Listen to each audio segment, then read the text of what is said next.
Stop scrolling and just trust me. Listen to this sound.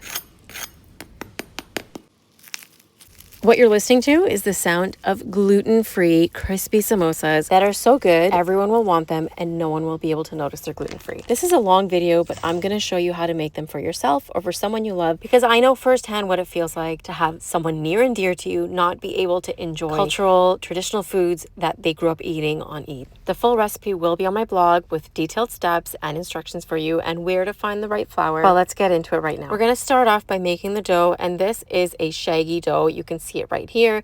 We add a few ingredients bit by bit. You don't want too much water.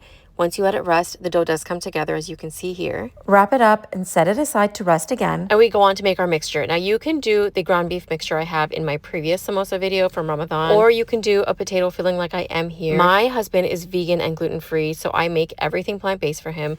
So I did a traditional Punjabi samosa filling, which was delicious. So good that my youngest child loved them more than the regular samosas. So that says something. The full recipe for this filling will also be on the blog. It's just super simple. You're just going to boil some potatoes. You mash them up, and once they're mashed, you're going to do a mixture of spices, some onions, peas, green chilies, cilantro, lots of flavors. If you've ever had Punjabi samosa, you know they're packed with flavor. That's what we're doing. So now we're going to grab our dough once it's rested and the filling is cooked and cooled. We'll make little balls and roll them out. I'm going to show you exactly how to roll them out right here.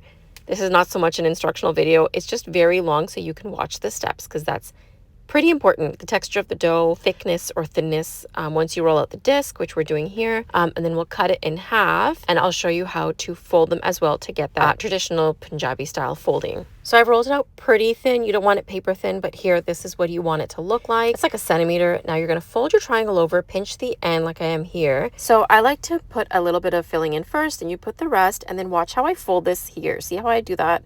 That's like the typical shape of Punjabi samosas. It has like a crease. You'll use some water to help seal the dough. Press it tightly, and then I just use a fork to crimp it so that it doesn't open up. Now, the trick to crispy samosas is a lower heat. So do not fry them on high heat. Fry them on a very low medium. To make them extra crispy, we're going to double fry them, and no one will ever know they're gluten-free.